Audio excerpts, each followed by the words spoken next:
Before we fast forward or jump to like, and here's the supreme reality, right? That we have to wait till week number 4 before we, there's a few steps between here and there, and we'll build that over time. But I'd like to start by acknowledging the limitations of perception or the limitations of awareness that I certainly occupy, and presumably this is pretty, I've been told, the rumor is pretty universal in the human experience. That each of us experiences or rather fashions our particular brand of understanding or that gets woven into our something like a personality that is inherently finite in its understanding or scope, right? Big example, everything that I observe or that comes to me through the senses, it's all run through this particular filter called I, or called Derek, or called Derek's history, or Derek's desires, etc. Like it's all fashioned. I was just the example of the whole birthday thing just moments ago, right? Like there's me, the central plot, the central character in the plot of this entire creation, right? And then there's all this other stuff that's either supports or detracts from my particular, branded self-identity and understanding and awareness and like this.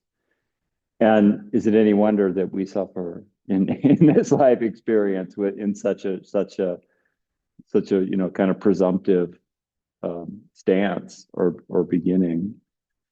And so the process of yoga is to kind of soften it's many things, but in this case, to soften the grip of what's called the ahamkara, or the I sense, or me, the central most in player. Like what happens? Consider this.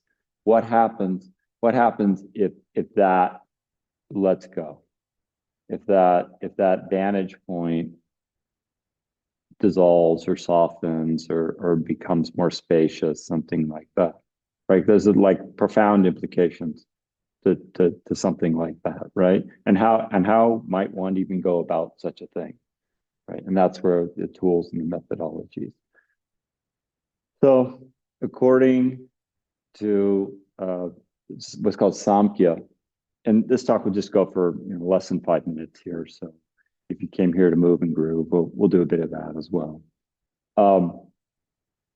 According to Samkhya, there's a common origin to this thing, to all these individuated awarenesses.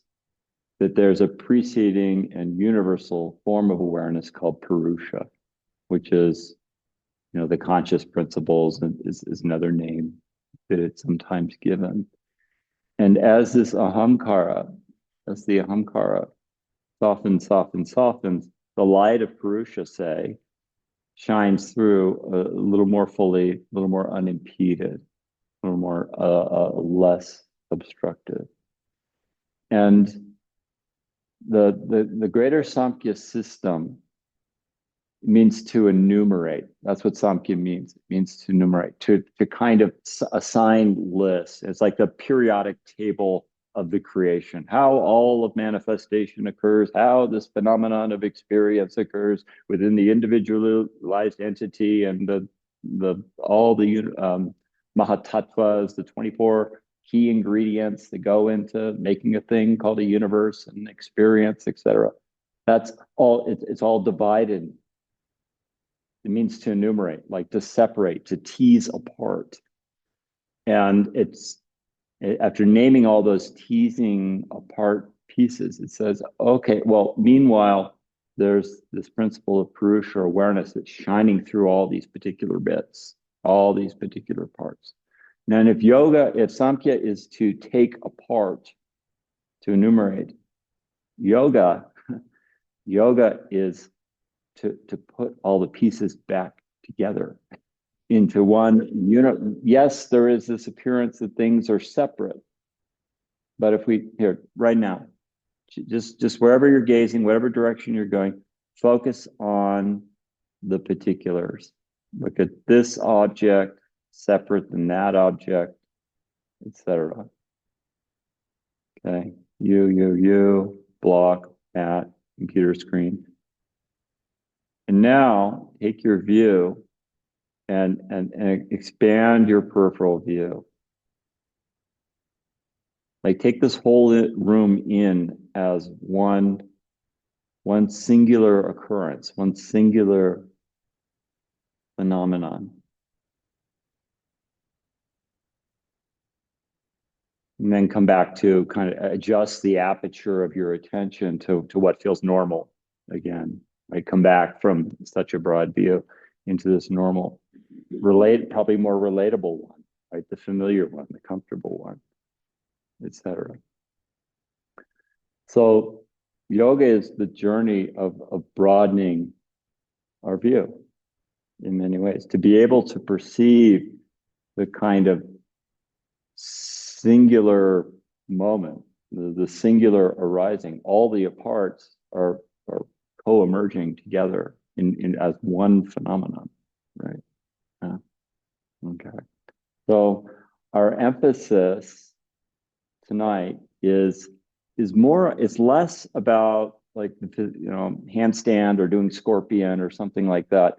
It's more about like just shifting the dial of our view to adopt a broader view. Okay. Okay. All right. So to do that, please start on your back with your head towards me.